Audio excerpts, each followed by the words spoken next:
was your male reproductive organ. Again, for the examination, you need to understand that an animal producing a sperm cell does not necessarily mean that that animal is fertile.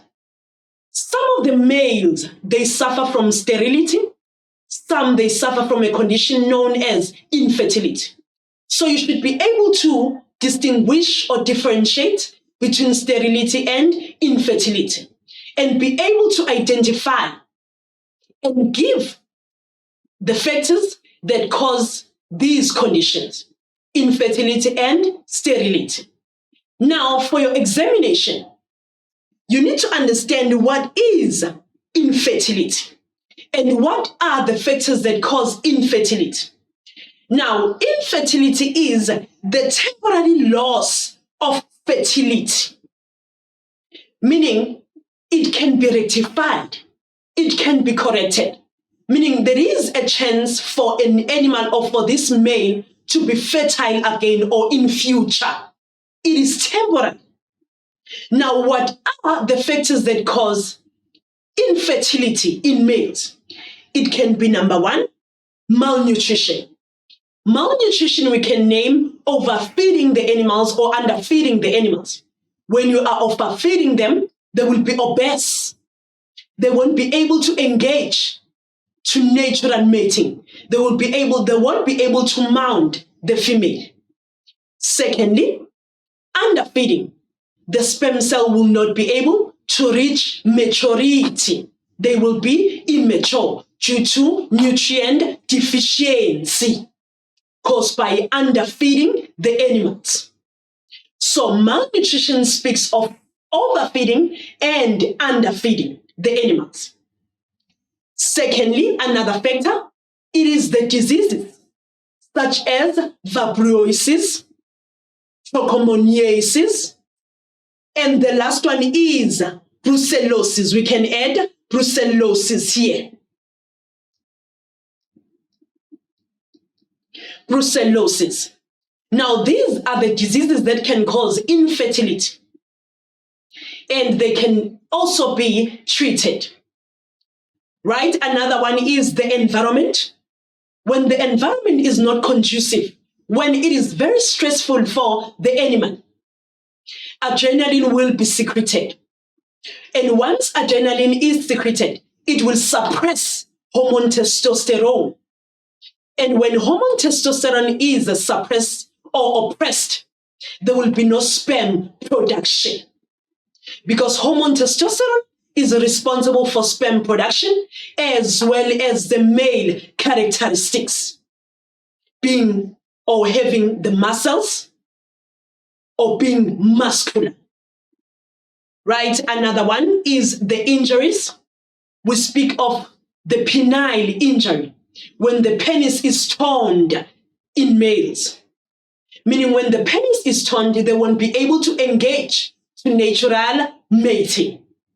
Hence, they will experience infertility. And that can also be corrected.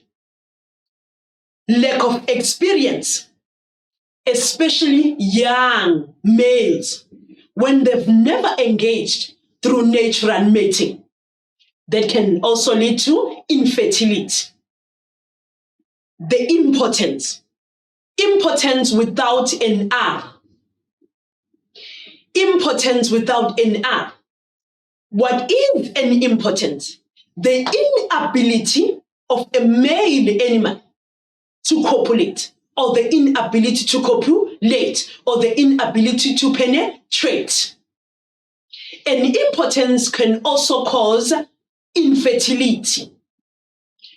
Well, when an animal has a small penis, because in animals, the size of the penis matters. Remember, they need to mount the females.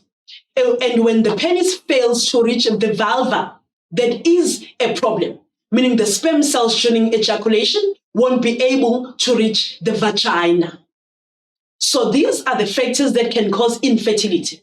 And if they are not corrected or rectified, they can also result to sterility. So you need to know these for the examination. Now, another condition faced by male animals, it is the sterility. Now, the sterility is the permanent loss of fertility. The permanent loss of fertility. Meaning this sterility cannot be rectified. There is no way that we can rectify sterility because it is permanent. Meaning that male is infertile or that male has lost fertility forever. Now, the factors that cause sterility in males, we can name the congenital deformities. Congenital deformities. And these congenital deformities are always present at birth. Firstly, we can name, you know them, hypoplasia, when the testes are underdeveloped. When testes are underdeveloped, there is no way that they can produce the sperm cells. Secondly, cryptorchidism.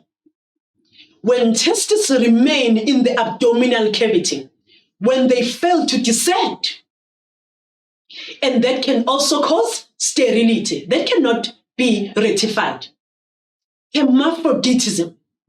When an animal has both the male and the female sexual organs, there is no way that that can be rectified. Due to sperm defect, when a sperm cell does not have the acrosome, or when a male produces sperm cells that are without acrosome, without the nucleus, without the tail, there is no way that the sperm cell can be able to fertilize an ova. So these are the factors that can cause sterility, permanent loss of fertility. So you should know this for the examination. Now, we also mentioned that for animal reproduction to occur, we need a female reproductive system that is made up of different organs, one being primary and the other ones being secondary organs. Now, the primary organs, we said, for an organ to be referred to as or regarded as being the primary organ, it has to produce a hormone as well as the sex cell. Now, when it comes to a female reproductive system, we have a primary organ known as the ovaries. We don't have the ovary, but we have two ovaries, one on the right and one on the left. Now, these organs are referred to as being the primary because firstly, they produce the female sex cells, also referred to as the female gamete, also referred to as an ovum. And in a plural form, we can say an ova. We don't say they produce an ovum. No, but it is the ova. If sex cells are two or more. Now, these ovaries, they also produce two hormones called estrogen and progesterone. Estrogen and progesterone. That plays a role even during the Oestrus cycle. Now, where do we find our primary organ? This is our primary organ that produces two hormones, estrogen and progesterone, as well as the female sex cells. Now, the secondary organs, you should be able to identify them in the exam. Now we have the vulva, vagina, cervix, uterus, uterine horn, fallopian tubes, also known as the oviduct. Now, let's start with our vulva, of which is the external opening. Where do we find the vulva as a secondary organ? This is the vulva, the external organ that receives the penis during copulation or during natural mating. And for each and every organ, you must understand the functions. You must be able to write the function of each organ in the examination. Now, this is the vulva, the external opening of the vagina that receives the penis during natural mating. And another secondary organ, we have the vagina. This is where you find the vagina of females. Now, what is the function of this vagina? Now, before we even continue with the function, you need to understand that the vagina has the low pH. It is acidic, meaning when sperm cells reaches here, when they are not protected by the secretion from seminal vesicles, they will die. They will die. Now, what is the function of this vagina?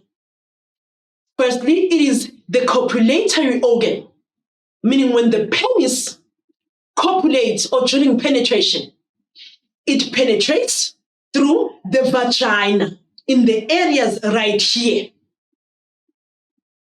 Also, this vagina receives the semen during ejaculation, or it receives the semen during natural mating, or when a male ejaculates, the semen is received by the vagina. Please take note, during natural mating. And also it acts as a birth canal during parturition. So these are the functions of the vagina. Now, right here, this muscle organ is known as the cervix. The function of the cervix, especially during pregnancy, it secretes the mucus that acts as a barrier, meaning it blocks the foreign objects from entering the uterus. It also facilitates, or it also controls the transportation of the sperm cells, because the sperm cells, when they are moving towards the ovum, they also passes through the cervix. So you need to understand that, right? And another secondary organ, it is the uterus. So you should be able to identify these secondary organs for the examination. You must know, you must identify them. It is very important because following questions will be based on identification. Now, if you fail to identify, you won't be able to provide the functions or role of each part making up, or each organ making up the reproductive system. Now, the uterus, right here, it is responsible for the nourishment. It nourishes the developing embryo. And it is made up of different layers: endometrium, myometrium, perimetrium. We can also include the parametrium. Now, right here, these two are known as the uterine horns. Now, these uterine horns are responsible for the transportation of sperm cells, because when the sperm moves, it moves from the vagina, passes through the cervix, uterus, uterine horn, and it will be able to reach the fallopian tubes where fertilization will take place. Now, this part right here, it is known as the oviduct. Now, the oviduct is also referred to as the fallopian tube. Now, also for the examination, you must know that fallopian tubes are divided into two parts, or there are two parts making up a single fallopian tube. Firstly being the ampulla, secondly being the infundibulum. Now, the ampulla right here, it is a site for fertilization. It is a site for fertilization. And this part right here is known as the infundibulum.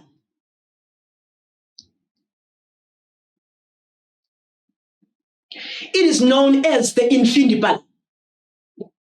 What is the function of the infundibulum?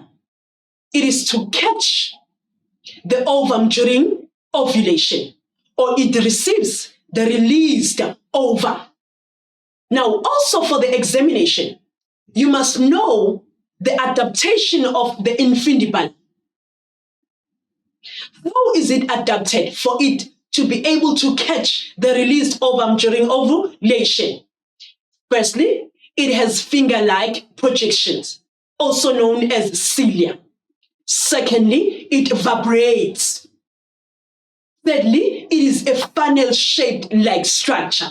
So these are the adaptation on infundibulum that enables the structure to catch the released ovum. You must know these adaptations. So these are your secondary organs making up a female reproductive system. And we're still dealing with the female reproductive system. Now we said the ovary is a primary organ. It is used, or it produces two hormones, estrogen and progesterone, as well as the ovum. Now, how do we form the ovum? And how is the ovum formed? Right, firstly, an ovary has to produce the first cell during oogenesis, of which is the oogonia. Right, it has to produce first cell right during oogenesis, and that cell will be known as the oogonia. Now, the oogonium is a diploid cell. It has the full number of chromosomes, meaning it still needs to undergo another cell division. So these chromosomes will be reduced. Now, oogonium, firstly, it has to undergo a cell division known as mitosis. And during mitosis, two identical daughter cells will be formed, and there's only one that will continue with oogenesis. And once these two identical daughter cells have been produced or formed, one will continue, known as the primary oocyte right here. Now, the primary oocyte is also a diploid cell, meaning it contains the full number of chromosomes. Remember what we said during spermatogenesis. One, or a male, has to produce with 50%. It has to donate with a sperm cell that is haploid, and then a female donates with another sex cell that is haploid. And when these two are combined, they will form a diploid zygote. Now, this primary oocyte is a diploid cell, meaning it still needs to undergo another cell division, so the number of chromosomes will be reduced. Now, this primary oocyte will have to undergo a cell division known as meiosis, or meiosis 1. Meaning when we move from here to here, we will move with a cell division known as meiosis 1. And when we move with meiosis 1, or when we undergo a cell division known as meiosis 1, there's going to be the formation of one secondary oocyte and the polar body. When we move from primary oocyte to form secondary oocyte, we are moving with a cell division known as meiosis 1, where the number of chromosomes will be halved, or they will be reduced. And this secondary oocyte will have to undergo meiosis 2.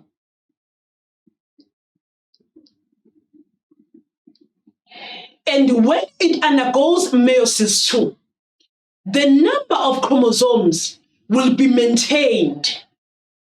Meaning if we had, let's just say this had 60 chromosomes, this secondary oocyte will have 30 chromosomes.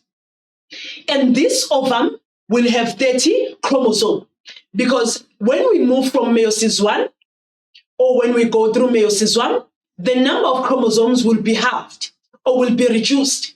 But when we undergo meiosis 2, the number of chromosomes will be maintained. Now, from secondary oocyte, we undergo meiosis 2, and the number of chromosomes will be maintained. Now, when we are undergoing meiosis 2, there will be the formation of an ovum, as well as the formation of the polar body. And this polar body that was formed here will also undergo meiosis 2, and then it will form 2 polar bodies, meaning at the end of oogenesis, we will have a single ovum and 3 polar bodies. And this is the ovum that will be released during ovulation. Now, also for the examination, you must know the internal structure of an ovary. The internal structure of an ovary. You must know that at the beginning, we have the primary follicles, right? This is a follicle that has undergone the development. Right after, we have the corpus luteum,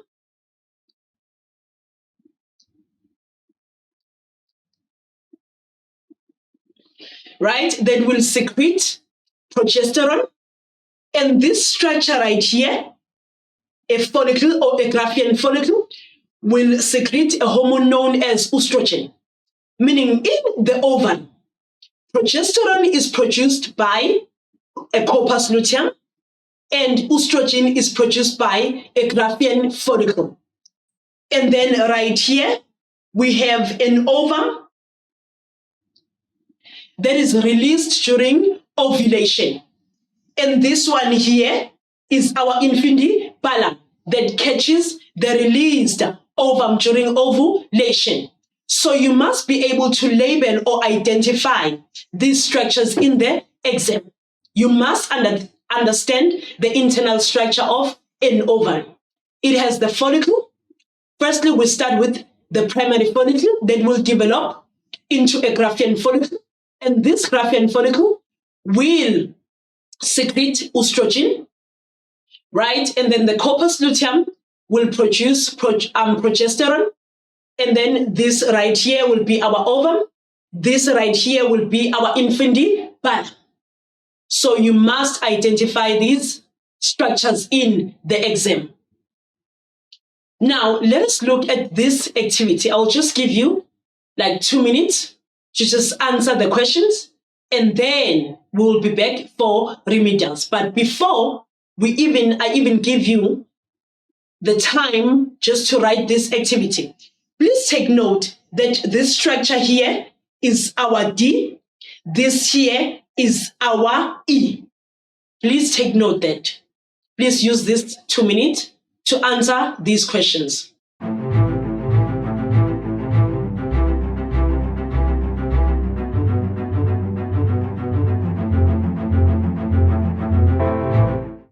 Now, learners, welcome back. I just hope you have completed your activity. Right, let us look at this question and let us know on how to answer these questions in the exam. Remember, we are preparing for the final examination.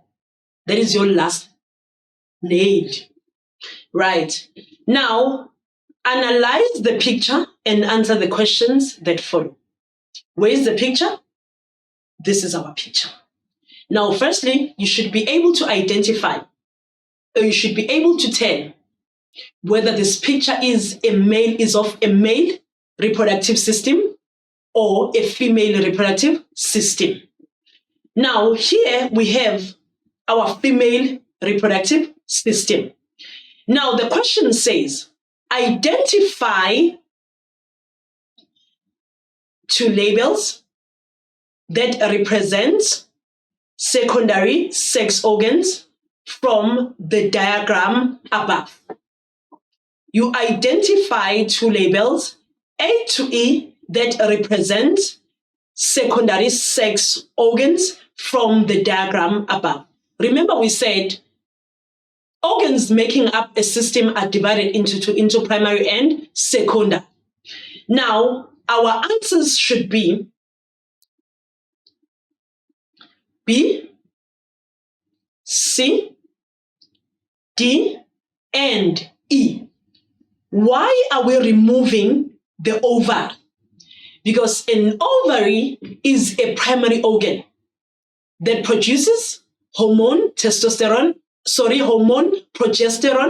and estrogen, as well as produces the female sex cells. Meaning the correct answer for this activity will be B, C, D, and E. And at all times for the examination, you must follow the instruction. When the instruction says you put the labels, you must write the labels.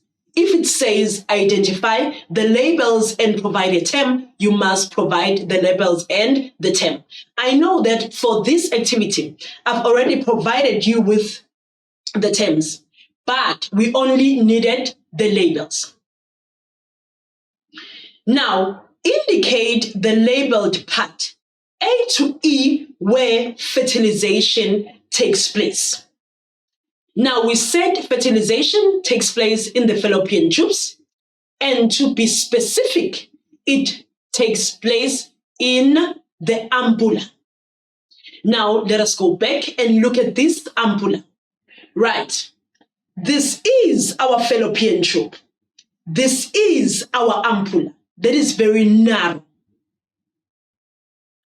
Now, briefly describe the function of the part labeled D during pregnancy. And the part labeled D is our cervix.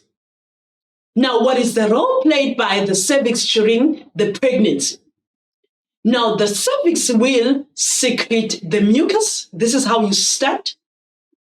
It secretes the mucus that acts as a barrier by preventing foreign objects or bacteria from entering the uterus. It produces or secretes the mucus. Don't just say it protects the uterus. No, it secretes the mucus that protects the uterus from bacteria or foreign objects during pregnancy. So there is no need for you to say it facilitates the transportation of the sperm cells. Because remember, the question was very specific. It says, briefly describe the role or the function of part labeled D during pregnancy. So the facilitation of the transportation of the sperm cell won't be correct for this question. Now, how do we mark? It secretes the mucus, tick, that protects or prevent foreign objects from entering through the uterus. Tick, that is your 2 marks. Now, we are still on the female. Now, for female to reproduce, they must undergo a process known as the Oestrus. Now, what is the Oestrus cycle? An Oestrus cycle is a 21-day cycle that is controlled by various hormones, being follicle-stimulating hormone, luteinizing hormone, estrogen, as well as the progesterone. Now, when it comes to the Oestrus cycle, because Oestrus cycle will be there in your exam, it will be represented by a graph, or different phases will be given or provided to you. Now, you must understand that an Oestrus cycle of 21 days is made up of different phases. Phase number 1 being the pro-Oestrus. Phase number 2, the Oestrus. Number 3, met-Oestrus. Last one is the di-Oestrus. And these oestrus are always in this order, meaning there will be no met-oestrus without oestrus, no oestrus without pro-oestrus. And each and every phase is controlled by a hormone. Now, you should be able to identify these in the exam. You should be able to tell that this is a met-oestrus, this is an oestrus phase, this is a di-oestrus, and this is a pro-oestrus. And even be able to name the hormones that controls these phases in the exam. You must know that. You must. It is a must for you to know, to identify. Now, let's start with these phases. Now, before I even begin with my oestrus cycle, you must understand that the hormone that initiates the oestrus cycle is a hormone known as gonadotrophin-releasing hormone, secreted by the hypothalamus in the brain. That is the hormone that initiates the oestrus cycle, or the secretion of these hormones. Now, gonadotrophin plays an indirect role, meaning it is not included, it does not form part of the oestrus cycle, even though it is important. Now, the hormones that plays a role during oestrus or the oestrus cycle, it is follicle stimulating hormone, estrogen, luteinizing hormone, as well as progesterone. Now, you must know each and every gland that secretes these hormone or that produce this hormone for the exam. Now, let us start with our pro-oestrus. Our pro-oestrus, it lasts for about 2 to 3 days. And this stage, it is where there is a development of a primary follicle or a development of a follicle. And what is the name of the hormone that controls the pro-oestrus?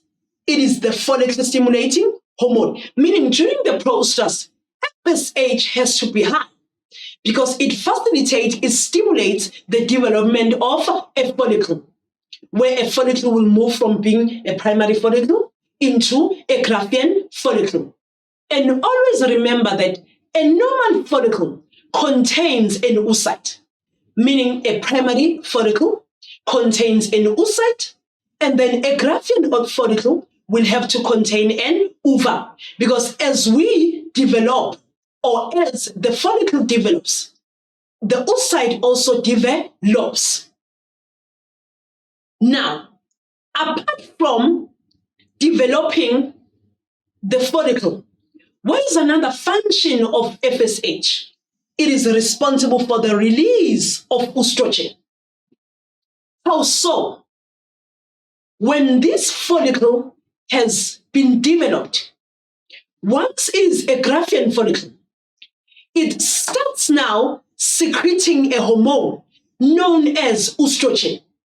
And this estrogen will play a role during an oestrus phase,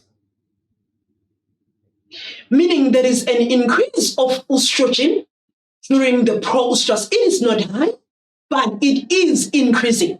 And it will be high on the next phase because it facilitates, it controls the oestrus phase. Now, the oestrus, it takes about 18 hours, where an animal shows mating behavior. It shows oestrus signs. It is looking for a male so it can engage through natural mating. Now, the only hormone that controls oestrus, it is known as estrogen, meaning during the oestrus phase, it is high. Now, this estrogen is not only responsible for mating behavior, it is also responsible for the delay of FSH, responsible for the secondary sex characteristics in females, responsible for thickening the lining of uterus. So apart from giving the signs or behavioral signs of oestrus, it is also responsible for these other functions. So you must know them for the examination. Now, when estrogen is high, this estrogen that is high during the Oestrus, it then stimulates the release of luteinizing hormone. Now, when estrogen is high, LH will be released. Now, what's the function of luteinizing hormone? It is responsible for ovulation, for the release of an ovum during ovulation, and also responsible for the formation of corpus luteum. Now, once the Graafian follicle has ruptured and released an ovum, this ruptured follicle will then form a corpus luteum. And the only hormone responsible for the formation of corpus luteum, it is luteinizing hormone. Now, when the corpus luteum has been formed, this corpus luteum will start secreting a hormone known as progesterone.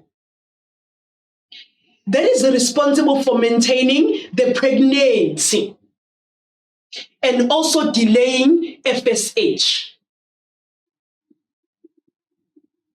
And when an animal is pregnant, or when a female falls pregnant, this progesterone will continue increasing. It will continue to maintain the pregnancy. And when it drops, there is a sign that the animal did not fall pregnant. So this is your Oestrus cycle. Right, synchronizing. Synchronizing will be part of your examination, where you are expected to identify this process. Secondly, you must provide the methods to synchronize females. Thirdly, advantages and disadvantages. Why synchronizing is important. Now, synchronization only takes place in females. It is only female animals that are synchronized. Now, how do we synchronize females, and what is synchronization? It is the treatment or treating of females or female animals with hormones so they can be in heat or in Oestrus at the same time. Why are we doing this? Always remember that in Agric, we are running an enterprise. We are forming more offsprings. We are forming a large number of offsprings. Why? Because we want to sell, we want to make profit. Meaning it is very important for us so females can be pregnant at the same time. They can be in Oestrus at the same time. So that is why we need to synchronize them. We need to synchronize them. Why? Because the females can only mate if they are in heat or on heat.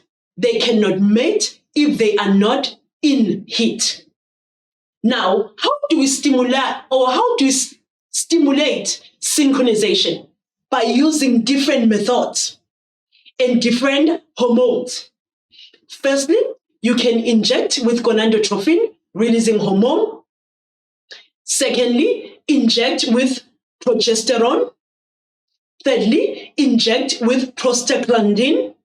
You can inject with oestradiol or estrogen, or you can mix prostaglandin or progesterone with feed. So these are the methods of synchronizing the females. And you must know these for the examination, as well as the advantages and disadvantages of synchronization. Activity 2, right? I will only give you 2 minutes to complete this activity based on the Oestrus cycle, and then we'll continue with our lesson.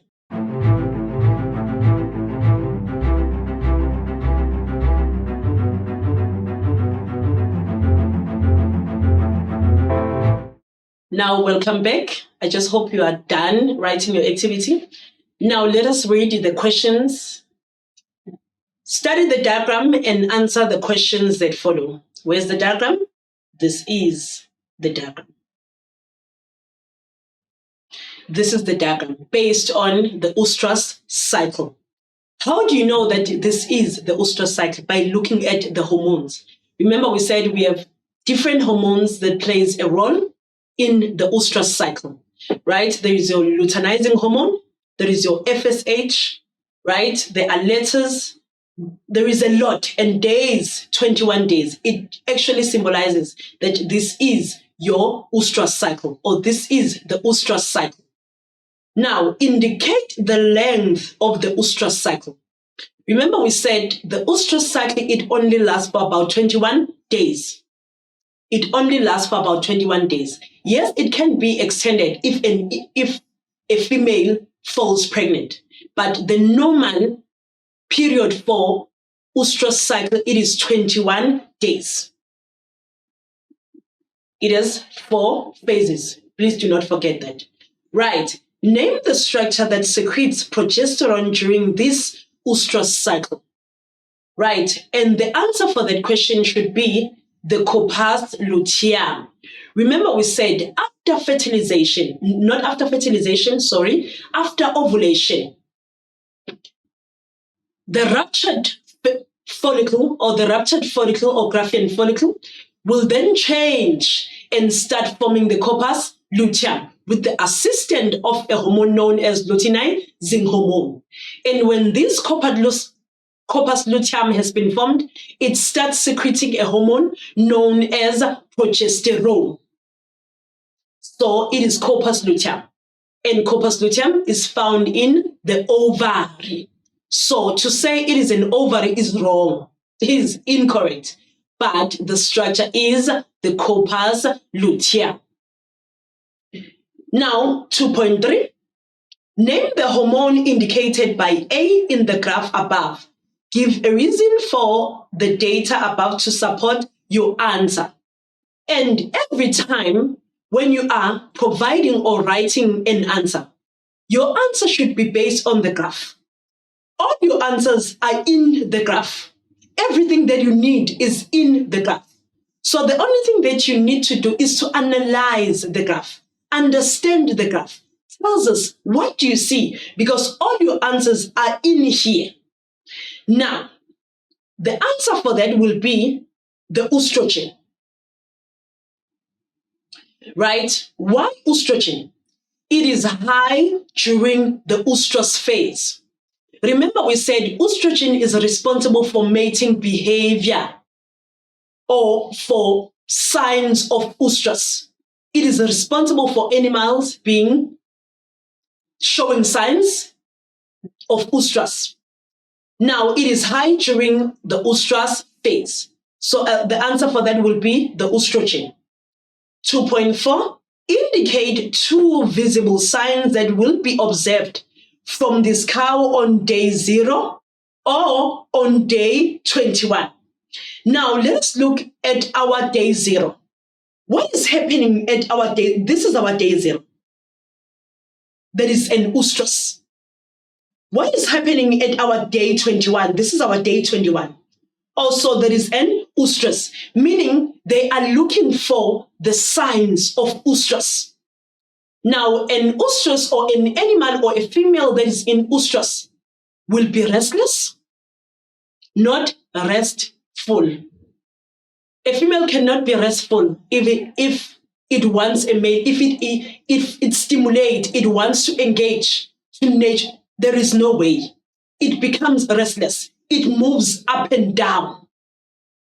Secondly, it bellows. It makes sounds.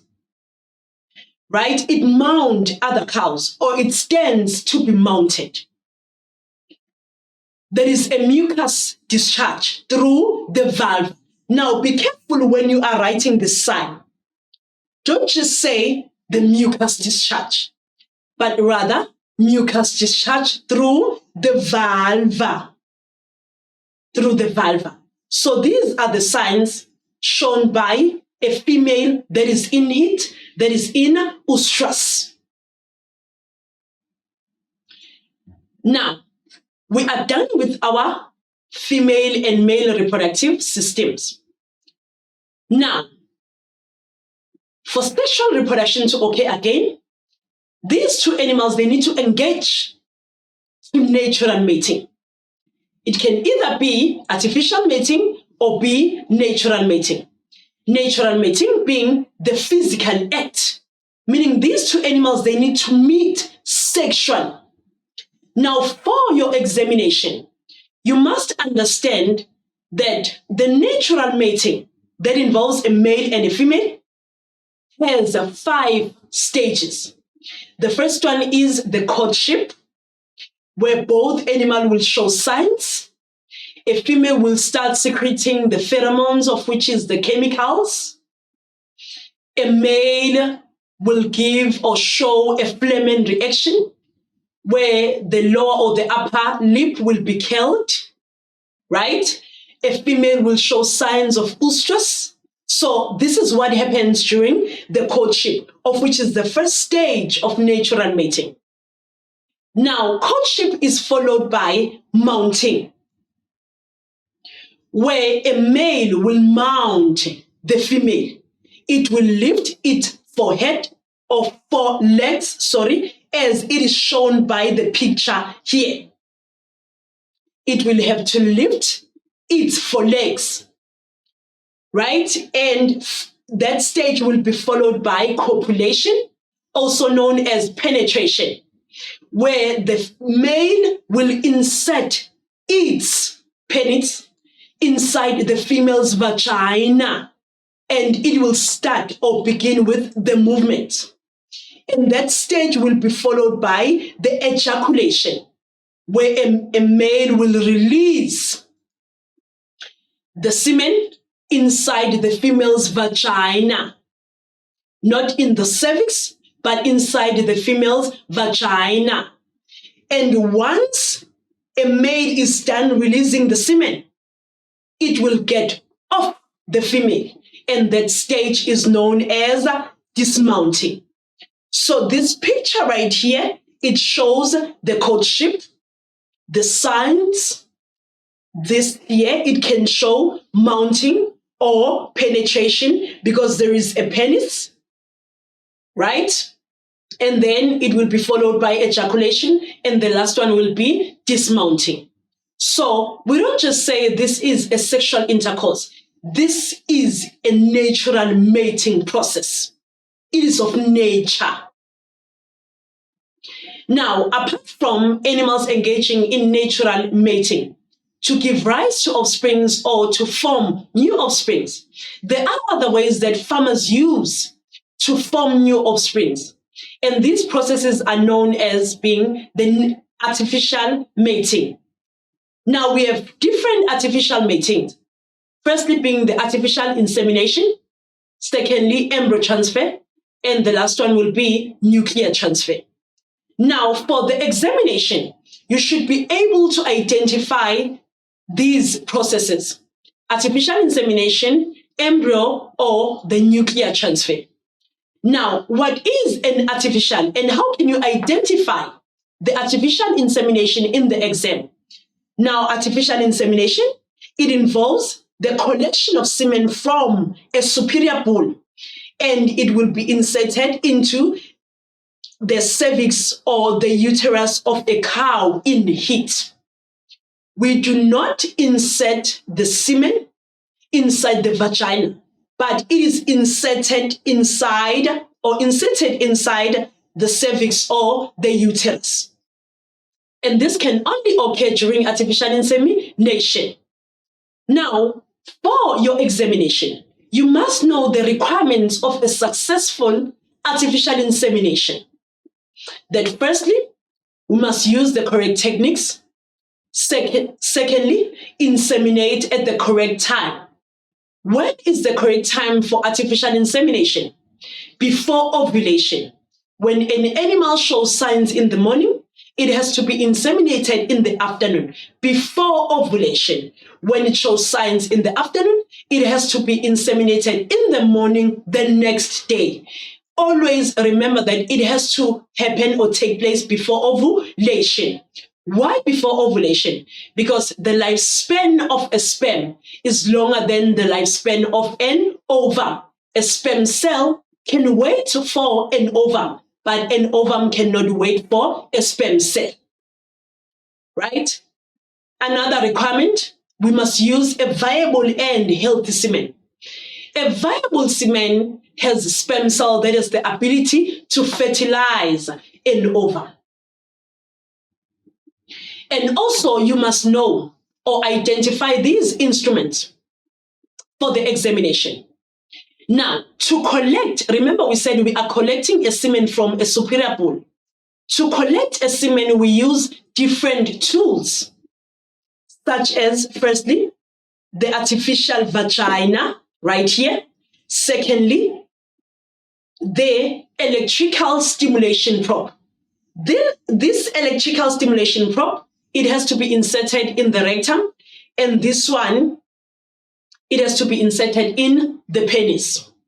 So these two structures are used to collect the semen. Artificial vagina as well as the electrical stimulation probe. Now, what happens after collection of semen? The semen has to be evaluated. Now, you must use or you must know and understand the two methods of evaluating the semen. Firstly, macro evaluation, when we are using our eyes. Secondly, micro evaluation, when we are using the microscope. Now, through macro, we are examining the color as well as the volume. What is the color of a semen? The normal color of a semen should be opaque and milky. It should not be red because red symbolizes blood, brown, old blood, gray, and infection. So a normal color for a semen should be opaque and milky, right? And then through micro evaluation, we use the microscope where we are examining the mobility, of which is the movement, morphology, the structure of a sperm cell, as well as the sperm count, the number of sperm cells. Now, a correct semen or a good semen or a good quality semen should be opaque and milky. 80% of the sperm cells should be active, they should be alive. Less than 50% should be dead. Less than 2% should show signs of deviation. Right, so these are the things that shows the good quality semen. Now, another structure that plays a role during artificial insemination, it is the liquid nitrogen tank. Now, if we want to store our semen, let's just say we are not using the semen now, we are not inseminating the females now. We just want to store and use the semen maybe in 10 days from now or in 10 years from now. Now, the semen must be stored. Firstly, before being stored, it has to be diluted using different dilutants. Now, when storing the semen is stored in the liquid nitrogen tank. This is the liquid nitrogen tank, and the semen straws are used. The semen straws are used to store a semen. Now, for a short period of time, a semen must be stored under 5 degrees Celsius. For a longer period of time, a semen must be stored under minus 196 degrees Celsius. And when we are inseminating the females, we use a structure or a tool known as the pistolate. To store, we use a liquid nitrogen tank. To inseminate, we use a pistolate. So this is your artificial insemination. And also, you must understand the advantages and disadvantages of artificial insemination, being the improvement of genes. There's no need of buying and maintaining a pool. That is why artificial insemination is cheap. So So one semen can be used to inseminate a large number of females. Disadvantages: it requires a skilled person. Diseases may be transmitted if a semen has the diseases or if it is infected. Right, another artificial mating. It is the embryo transfer. How do you identify the embryo transfer? By looking at this structure. What's the name of this structure? It is the Foley catheter that is used to harvest the embryos from the female. Now, embryo transfer involves two females. One has to be a donor and the other one has to be a surrogate. A donor should have superior characteristics. A surrogate should be the one that will be nourishing the developing embryo. Now, you must understand the stages of embryo transfer for the examination. That firstly, we synchronize all females with gonadotropin-releasing hormone or any other method. Right? 2, we must treat the surrogate. Not really the surrogate, but the donor, the donor. We must treat the donor with gonadotropin-releasing hormone so it can super ovulate, so it can release more ova. Right? We can inseminate the donor. After inseminating, we can apply embryo flushing, where we are now collecting the embryos so they can be planted to different females that will nourish the developing embryo. Right? And the last stage will be embryo transplantation. Now we are placing the embryos into the uterus of the female cows or the surrogate. Now, also in the embryo transfer, you must know advantages and disadvantages, and they are the same as those of artificial insemination. Now, the last artificial mating will be your nuclear transfer. How do you identify the nuclear transfer? By looking at the nucleus. Once you see that this is the nucleus, that will be your nuclear transfer. And also in the nuclear transfer, we need two animals. One has to be a donor and the other one has to be a surrogate. Now, there are different types of cloning or nuclear transfer: reproductive as well as the therapeutic. Now, through reproductive, we are producing embryos that will develop to form new offsprings. And these offsprings will have superior characteristics.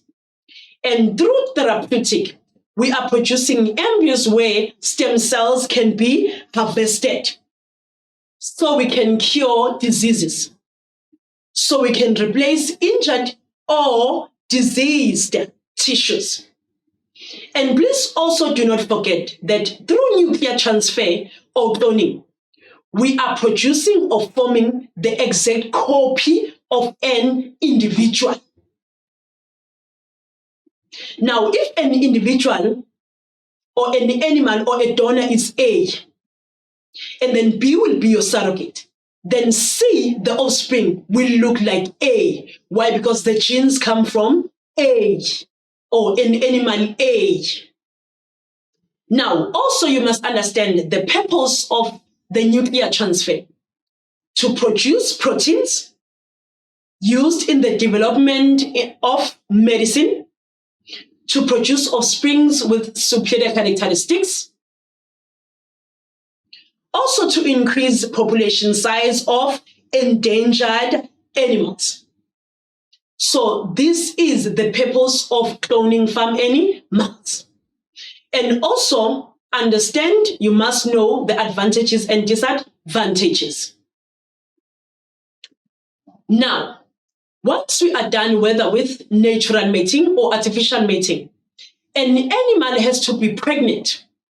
Now, what is pregnancy? Pregnancy is gestation. Gestation is the period where a female animal is pregnant. and it lasts for about 280 days or 282 days, especially in cattle. Right. Now, an animal being pregnant does not necessarily mean that it will nourish the development or the developing embryo up until parturition. Some of these females, they face a condition known as the abortion, of which is the termination of pregnancy before the normal parturition. Now, when it comes to abortion, you must know the factors that can cause abortion, such as nutrient deficiency, infection of the uterus, and many more. Right. This abortion can occur in two ways, through mummification and maceration. Mummification, where when an embryo dies, a skeleton or a dried skeleton remains in the uterus. That is mummification. But when the dead fetus decays in the uterus, that will be maceration. Now, let's just say an animal or a female is pregnant and is going through a gestation and no abortion has occurred.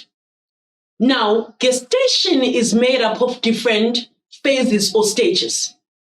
One being the ovum stage, moving from fertilization to implantation, where there will be a formation of a diploid zygote. It will divide by mitosis to form an embryo, and then implantation will occur.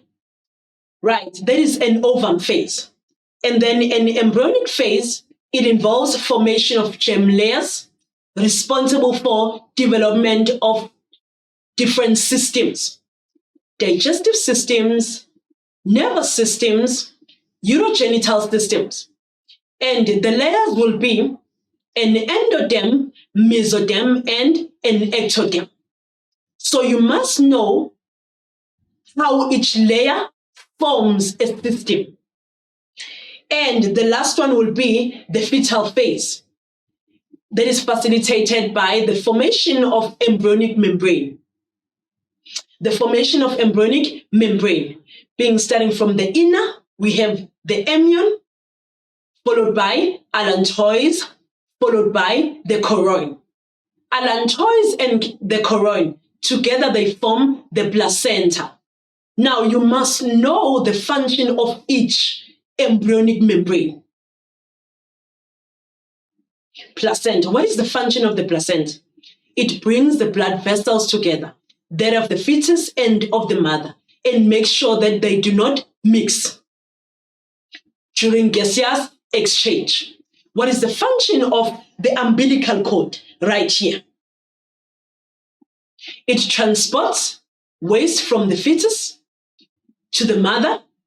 It transports nutrients from the mother to the fetus. What is the function of the amniotic fluid contained by the amnion? Lubricate the birth canal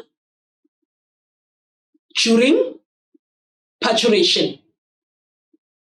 It regulates the temperature, allows the free movement of the fetus. So those are the functions that you should know. Prevent dehydration. Now, when it comes to parturition, it occurs immediately after gestation. Parturition is the process of giving birth. So how do you identify that this is a parturition?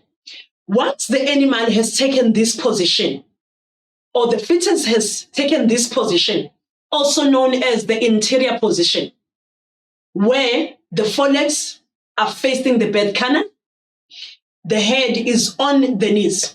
This is the sign that this animal is about to give birth. And this is no longer gestation, but the parturition. And this presentation is known as the anterior presentation.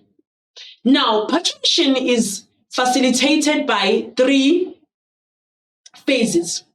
The preparatory phase, where the female will show signs, where oxytocin will initiate contractions. Relaxin will relaxes the muscles, right?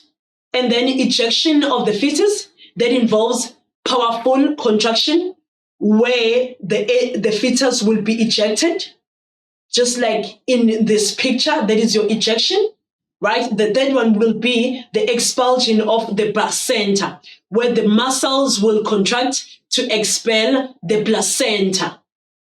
And if the placenta fails to be expelled, it will remain in the uterus. And that condition will be known as the retained placenta. Now, there are other presentations that are incorrect, such as the posterior presentation, the bridge presentation, and the two front-legged presentation. You must know them. This right here is a two front presentation. After parturition, you must know it is followed by lactation, where there is a secretion of milk or there is a production of milk. Now, when it comes to lactation, you must understand the hormones that are involved. Now, being the prolactin as well as the oxytocin. Prolactin is responsible for milk synthesis. Oxytocin is responsible for milk ejection. So when there is a production of milk, prolactin is involved. Ejection of milk, oxytocin is involved. And also, you must know the milk that is produced within the first 3 days of lactation. And that milk is known as colostrum.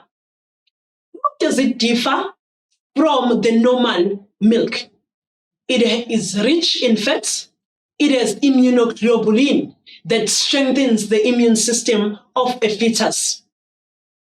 It has laxative that cleans the immune system. So these are the things that you should know for the exam. Now let us look at this activity. I will just give you 2 minutes just to complete, and then we'll move on with our lesson. Now, welcome back. Now let us look at these questions based on gestation, parturition, and lactation. Now, activity 3. Study the diagram and answer the questions that follow. Where's the diagram? Here's your diagram. Now, this diagram, it has 3 processes: gestation, parturition, and lactation. This right here, it represents the lactation. This here represents the pregnancy. Now, the question says, 3.1, identify the month indicated as 1 to 12 when this cow will be inseminated. And the answer for that question will be month 2 or month 3. Why month 2 and month 3? We inseminate before ovulation. That's what we said. Right, 3.2, indicate the length of the following processes in months. Now, the pregnancy, it lasts for about 9 months. How do you know 9? From to this. That is 9 months. From month 3 to month 12, 12 minus 3, that is 9 months. Right? Lactation, it takes about 9 to 10 months. How do you know 0? 9. 9 minus 0 is equals to 9. That is your 9 months. Right? Dry period. How long does your dry period last? Normally, it lasts for about 2 to 3 months, where the animal will help to restore the glandular muscles. So this is how you answer your questions. And all your answers for examination, especially when you are provided with the graph or a diagram, all your answers are there. Clues are in the diagram. So you must read the questions with understanding.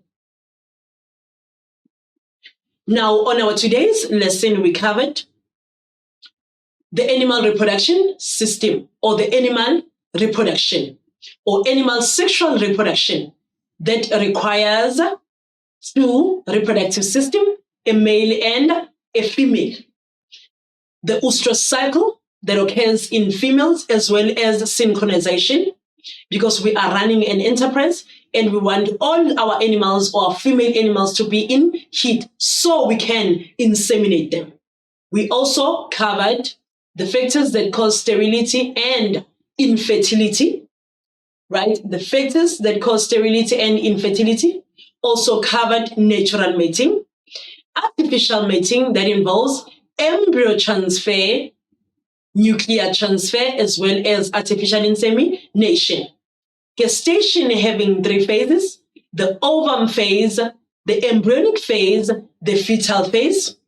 Parturition is a process of giving birth with 3 phases: preparatory phase, ejection of the fetus phase, expulsion of the placenta, and the last one was lactation, the production of milk controlled by 3 hormones, prolactin and oxytocin.